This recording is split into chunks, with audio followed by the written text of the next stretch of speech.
Welcome to Authors of the Pacific Northwest, where we connect Pacific Northwest authors with new listeners and provide advice for aspiring authors on the business of writing. I'm your host, Vikki J. Carter.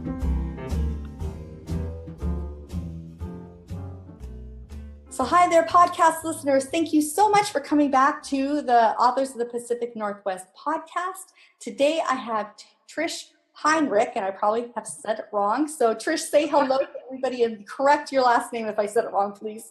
You said it perfectly. Hi, I'm Trish Heinrich. It's wonderful to be here.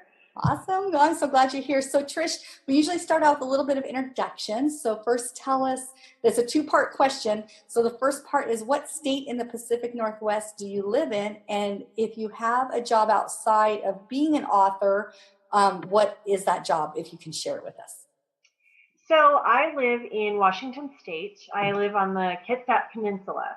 So it's accessible by ferry from Seattle, or you can drive around, from Tacoma. I do have a job outside of being an author. Yeah, I'm a stay-at-home mom. That is a big job. Yes. The biggest job. My youngest daughter is going to start kindergarten in the fall. So the life will change. I will have so much more time. But I'm a stay-at-home mom and everything that entails. That's awesome. I was a stay-at-home mom for quite some time, and I was pretty productive in the writing world, but I missed human contact with people, adult life. So Yes. When my oldest started in kindergarten, that's when I started my career outside of work, outside of the home. And it's a lot to juggle, but us moms, no matter what you're doing, it's a lot to juggle. It is. There's so much. It's a little bit of everything, actually. Yeah. So I also asked this kind of stumping question, and this isn't one I prepare my authors for because I love the reaction I get from it. So, Trish, tell us what you would like readers to know about you right up front. Oh, wow, that is a good question. I really love talking about independent publishing. I love encouraging authors, whatever their path to publication is. And I also have a real soft spot for author moms because it is such an incredibly difficult balancing act. And my kind of tagline for my website and my emails, any kind of social media stuff I do is Mother Author Hero. I saw that. I love that. Thank you. And I really try to hone in on those three areas. That's awesome. What they need to know. Well, I was certainly drawn to you. I found you. I don't remember how I found. I can never remember how I find my authors anymore for this podcast. Either they come to me, somebody recommends them, or I find them. I stalk them, and I found yours. And I was like immediately drawn to you because of that tagline. Because us moms or dads, regardless, if you're doing more than one job, you have to become superhuman. It feels like at times. Yeah, exactly. Yeah. So what have you published, and then share with us your titles and what genre you're in, or what genres you're in. So right now I am writing in the superhero urban fantasy category. Which I love. Thank you. It's an interesting niche, actually, because there is so much crossover with paranormal and urban fantasy. But right now it's mainly the superhero aspect of those genres. And I have published 3 full-length novels, 2 short stories in a different genre, in the pulp adventure genre, and then a novella, which is exclusive to newsletter subscribers. Okay, cool. So Trish, will you explain to me what pulp fiction is? I know what it is, but some readers might not. And it used to be a big buzzword when that movie was out, right? And so Pulp Fiction, everything, Pulp Fiction, and I'm like, what is it? Define, if we can, what that might be. So it can mean a lot of different things, but in this context, it's the adventure stories, like your old-fashioned Flash Gordon, Journey to the Center of the Earth. It's got a lot in common with steampunk. So there are airships, and there are Tesla guns, and it's a lot of adventure. So the anthology that I contributed to are all kinds of different short stories in the pulp genre. So you've got horror, you've got adventure, you've got mystery, you've got this big world. And the person that we all wrote for, he has created a world out of his role-playing games, and he's got novels in the world, and he's like, hey, let's do an anthology. Yeah. So he asked me to do 2 stories, and I wrote one about a female stunt pilot in the early 1920s who goes back home after a stint in Hollywood and discovers that the farm where she's living has been overrun with zombies.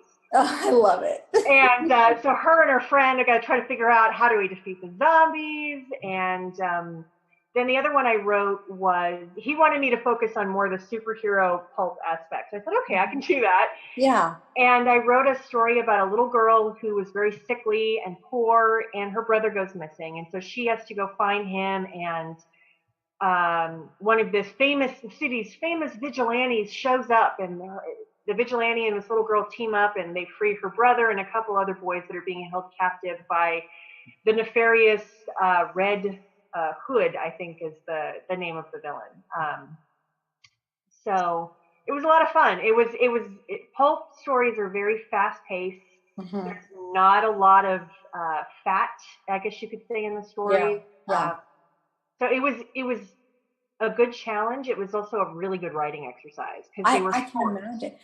And so you probably have to do if you do a time period like your 1920s, you'd probably have to do a little bit of research and to make it fit the time period, but then you get to go off in creativity with zombies. I mean, like, there's no real research out there for zombies. Yeah.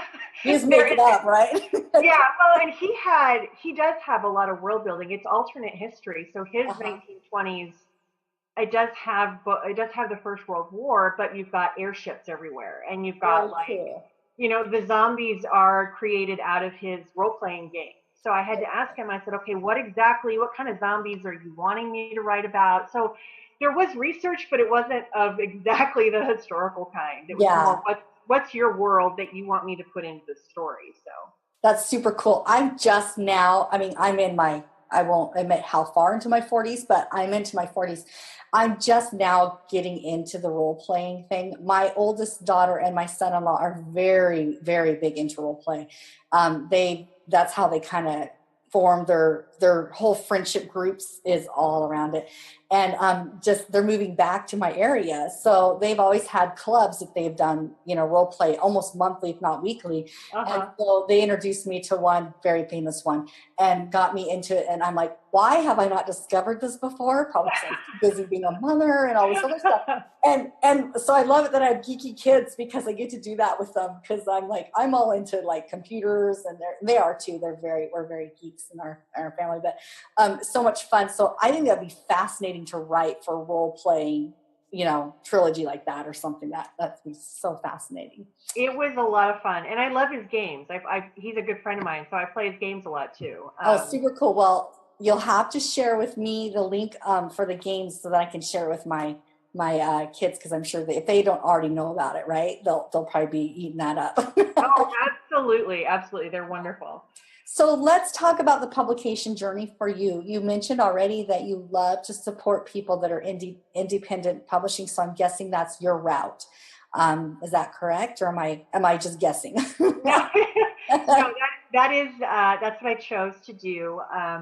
It was a bit of a difficult decision. I've started and stopped the author journey about 3 times since I've had kids, and I'm still there. I think it's the 6th time now. it's hard, right? Sometimes the timing just doesn't work. And originally, I really was gung-ho for traditional publishing. Yeah, and that was really in the really early days of the e-reader. I think the Kindle had just come out, and I remember very vividly a writers' conference I went to, and there were some of us in the camp staunchly saying, this isn't going to last 6 months. Yeah. And there were others that were like, this is the best thing I've ever seen. Yeah. And then a year later, going back to the same writers' conference, it was incredible how many indie authors there suddenly were. And then I forget exactly what happened, but I ended up trying to go back to acting, because that is where my my roots are. Mm-hmm.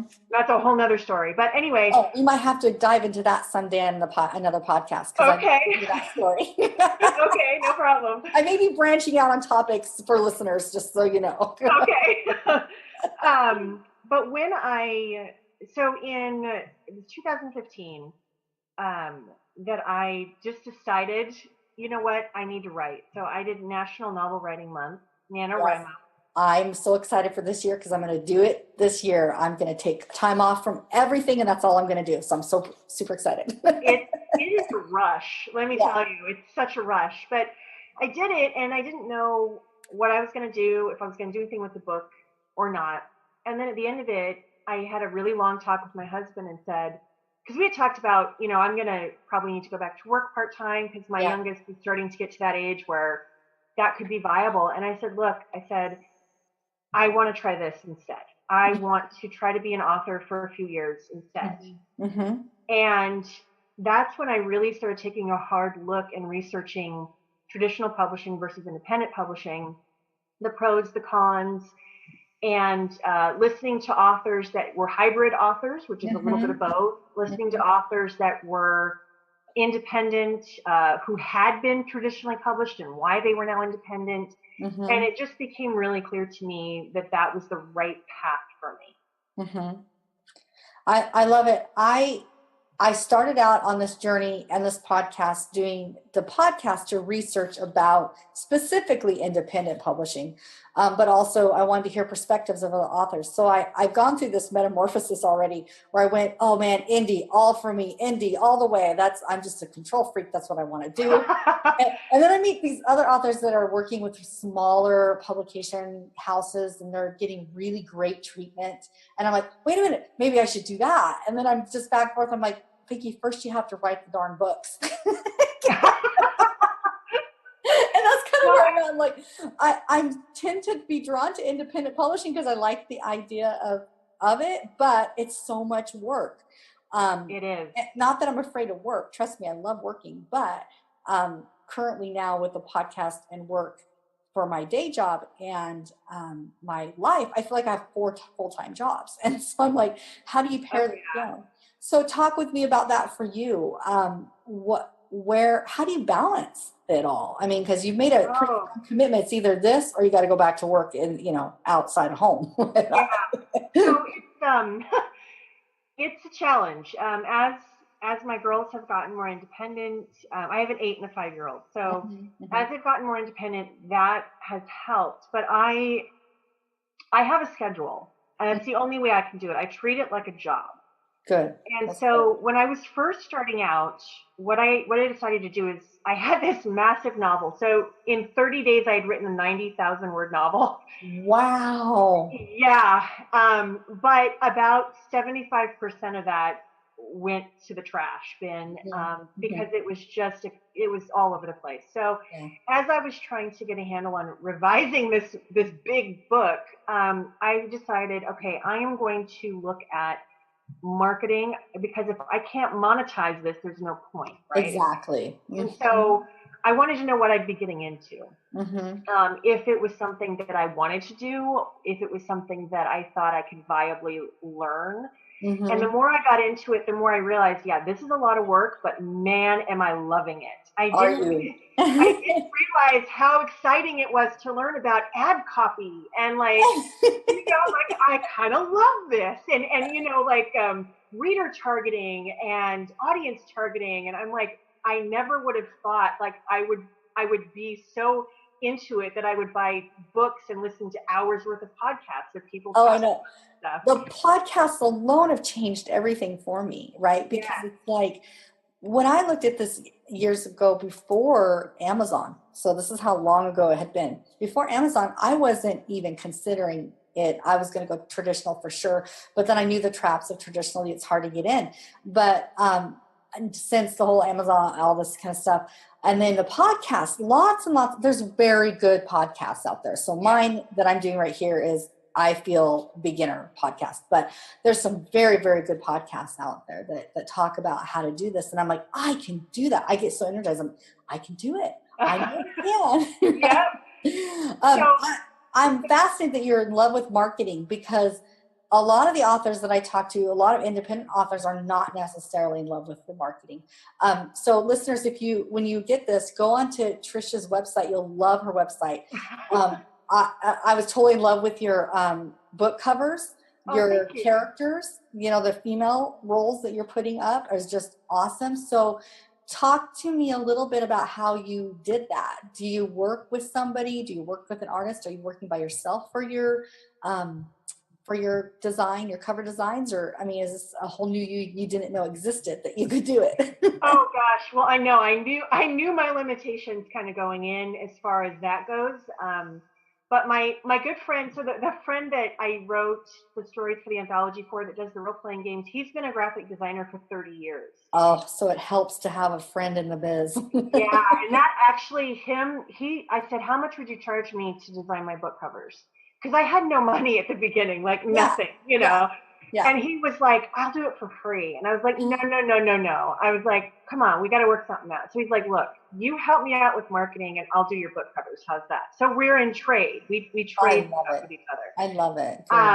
And we work really well together. He's my husband's production partner the three of us produced a web series together several years ago. And then my husband and the cover designer's name is Todd Downing. Mm-hmm. And they do production together. So they're working on pitches for television shows. And my husband actually is not only my developmental editor, but he's the developmental editor for Todd's role-playing games. Oh, gotcha. I got you. And so we have this really great, the three of us have this really great working relationship. So I asked him, and then I have another friend who lives in California, and she does web design is one of her things that she does for big companies. And mm-hmm. So I was telling her what I wanted to do and how I was kind of nervous to do a website. She's like, well, let me help you. Mm-hmm. And so she actually went in and she's like, these are the things you want, and this is how you want it to look. And so I started off with a really simple one, like maybe 2 pages. And then the more that I researched, I was like, all right, I want this page here and I want it to look like this. And mm-hmm. Mm-hmm.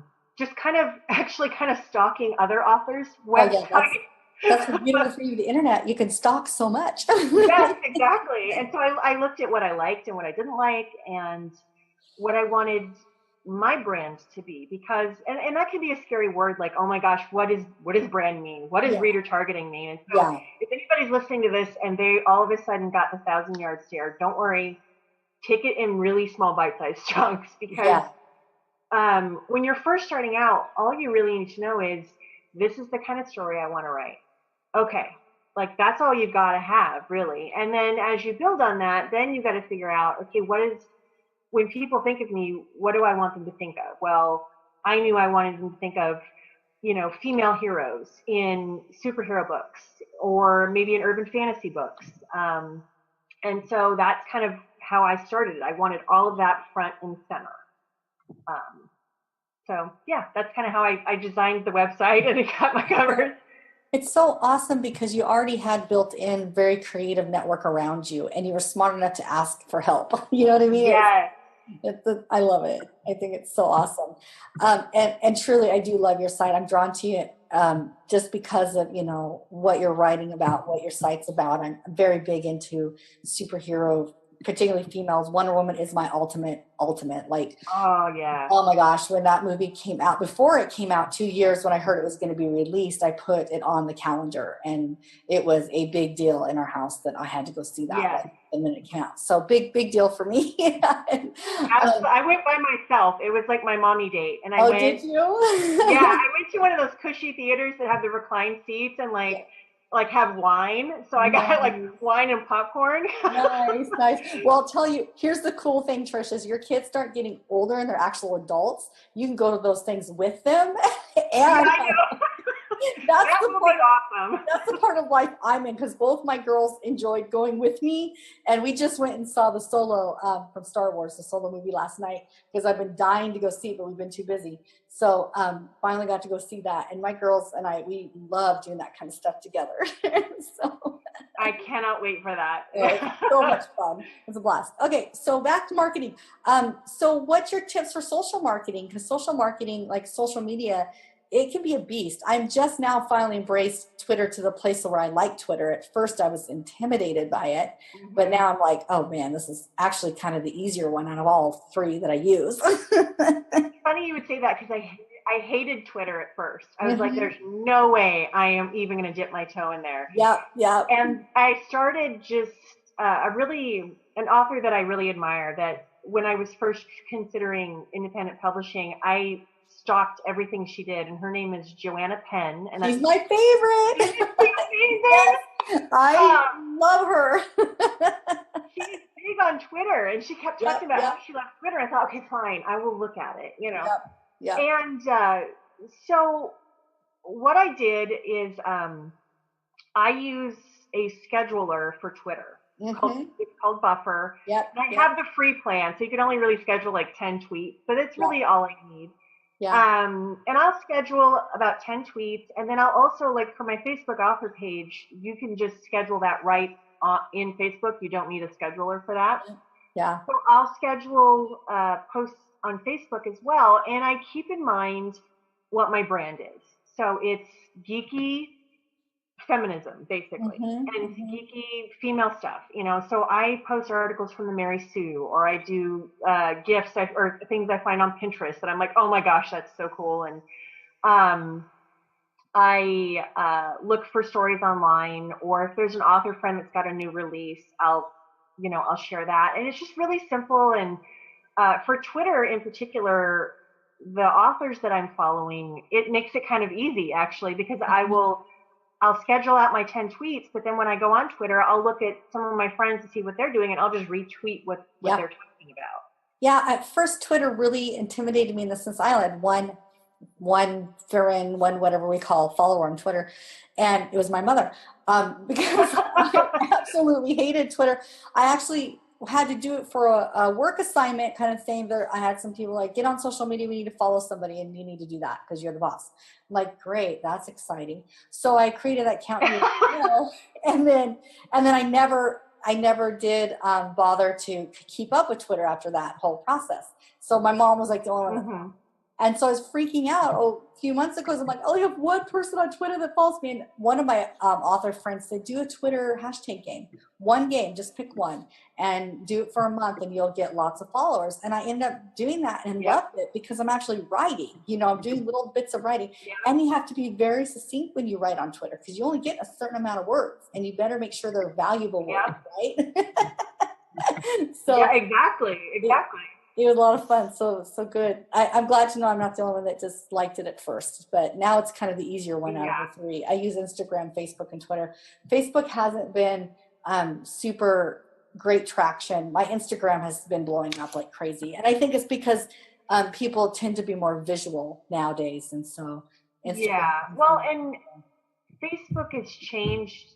I mean, the big thing right now is, oh my gosh, the algorithm has changed and nobody's ever going to see my page. And I don't have a huge Facebook following, but what I have started doing, and this, you have to be careful. You can blow through a lot of money on Facebook. Oh, yes. And I haven't done ads yet because honestly, I will say this, in my opinion, don't start off doing Facebook ads. Like they're no joke. They're not like they used to be even a year ago. They're really they take a lot to kind of really know what you're doing. Yeah, they do. I tried one once and I was like, this is crazy. I'm not an expert in this and I'm not going to do this ever again because it feels like I'm wasting money and I don't even know who I'm targeting. I mean, I don't even know who I'm doing. That's the part I don't like. It doesn't give me enough information who I engage to make sure I create that ad better for next time. Exactly. And so what I started doing, I haven't done Facebook ads yet. I'm actually dipping my toe in this month because an author friend of mine and I coordinated to create a multi-author ebook box set, and so I'm handling the ads. Cool. And I'm like, well, now I've got to do Facebook ads. But what I have been doing that actually I'm starting to see some good traction on is I will boost a post. And at first I was just boosting random things like, oh, I'm sure my followers will love this. And I was getting next to nothing and I couldn't figure out why. And then somebody said, only boost the posts that are already getting good response. Oh, good idea. And I thought, oh, okay. So I'm doing that. But I'm also like, I want readers in Canada, New Zealand, Australia, the UK, like not just in America. So when I boost a post, I target people in those countries with specific interests. Like they like Kobo, they like superheroes like Batgirl and Black Widow. And the last time I did that, I got hundreds of people interacting with my post. I've gotten people following my page because if they like it and they're not a follower, I invite them to like the page. And so you can do things like that. And you only need to spend I spent $3 for this one boosted post. And I got almost 600 likes. And that's the intriguing part for me was that, it really wasn't terribly expensive if you know what you're doing, but it takes a while to get there to know what you're doing. I mean, I feel like when you're an independent author, you almost have to have the money to make the money, the same old scenario. You gotta, at any kind of business you start out, you have to have capital to be able to make more money. And it feels that way too. Cause and I was like, I tried it and it was okay. I mean, I saw how it operated, but I didn't know what I was doing. So I knew that it wasn't going to get a tremendous amount of following off of it. But it's interesting. Maybe you should do a workshop after you do a few of them and come on and do a workshop for us because it's very confusing. It is confusing. I would love to share any knowledge that I have about that, but it is, I've spent a ton of money making mistakes. I will be very honest with you. And really getting down on myself for it. And then my husband has to remind me, he's like, this is the process. You're not, I am careful. I do consider with whatever knowledge I have, I make a decision and I make a lot of mistakes, but you have to make those mistakes. You have to spend $20 on a boosted post that does nothing to know why it didn't do anything, so you don't make that mistake next time. Very true. And it's hard. Yeah. It's hard to sit there when you don't have a lot of money to say, oh my gosh, I just wasted $20 on something that didn't work, or 50 on something, So that is a big challenge. I keep telling myself it's like a grassroots experience. At the beginning of anything, it's like obscure, you're working on it, and then the hope is that it will grow to a place where it's enormous, and you're getting some benefit out of it. But at the beginning, it's like a grassroots, kind of it's just starting out the seeds, and sometimes you have to water and plant and, do all that and really weed before you actually see some serious growth in it. So that's kind of the philosophy I'm telling myself, but I'm trying not to look at the money too much. Oh my gosh, it's hard. And it's also hard to hear.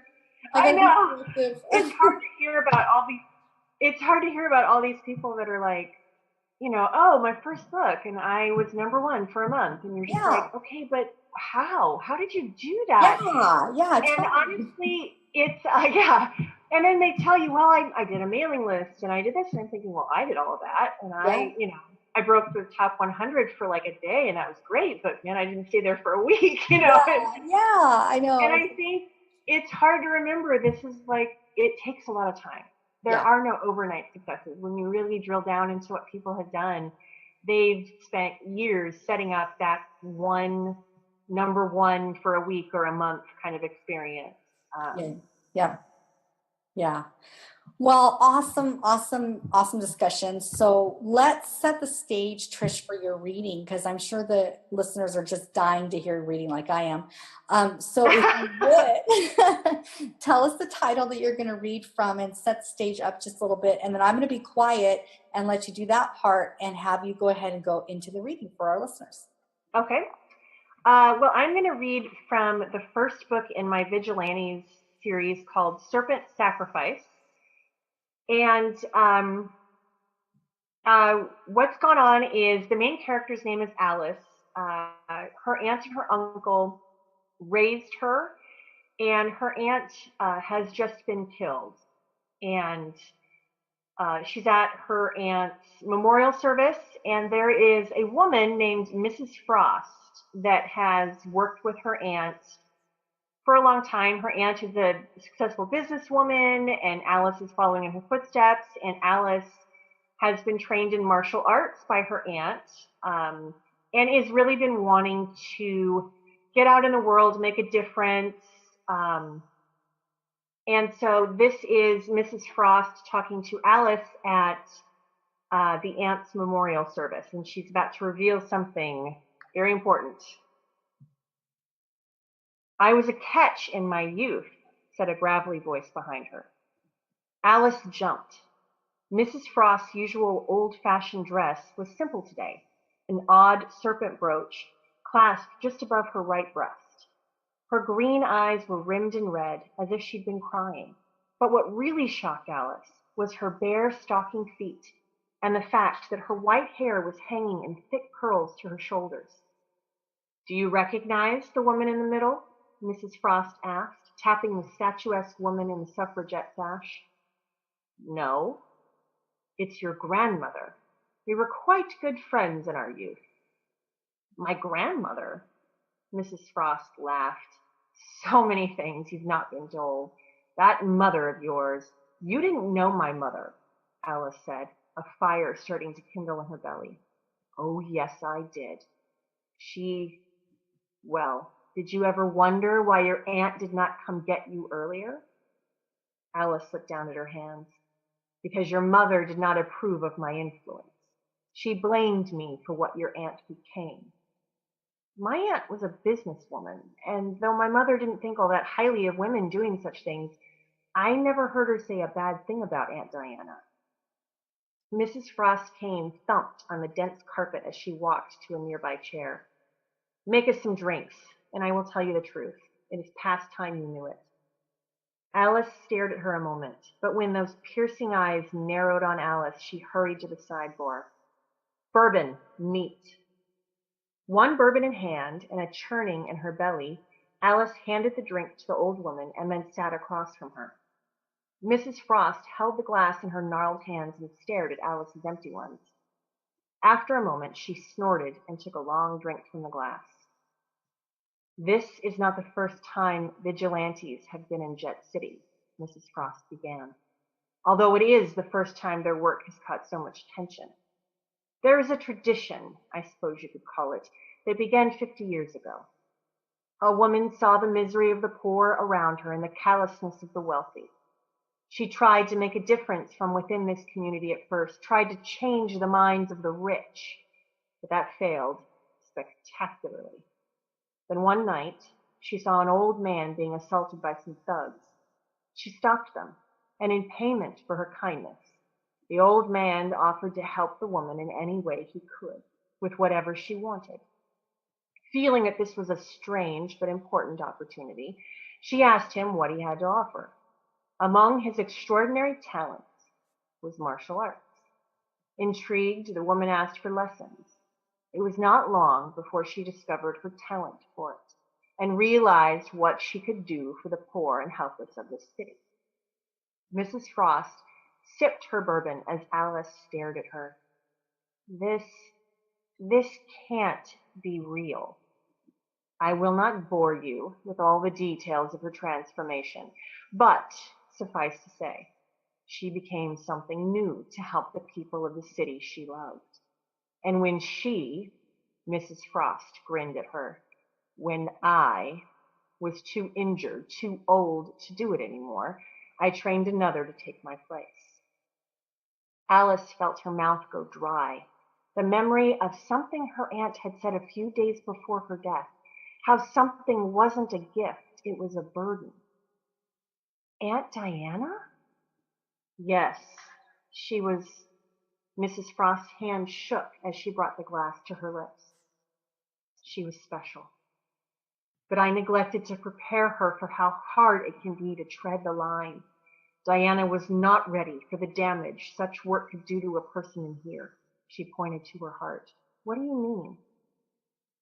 It is hard to look at the evil in people's souls night after night and not start to think that perhaps the world would be better off if they simply did not exist. And to know that you have the power to make that happen, that you could do something the police cannot and will not. You could play God. My aunt would never,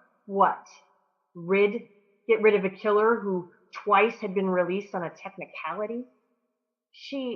Did she? Essentially, put him into a coma that he never woke up from. After that, she was more afraid of herself than the criminals she fought. It was over then, I could see it. She refused to quit at first, almost got herself killed. And that is when your uncle and I made her hang it up. Mrs. Frost chuckled. First and only time your uncle and I agreed on anything. Alice shook her head. I can't believe it. She never told me any of this, not a hint. And you, a vigilante. I was not born this old, you know. There's never been a word about this in the press. Do you really think the press would care about or believe the stories of a female vigilante? And the few times anyone, your uncle, for instance, brought a story to their editor, no one was interested. But my aunt would never have kept something like this from me, even if she did not want you doing it. Alice stared at her.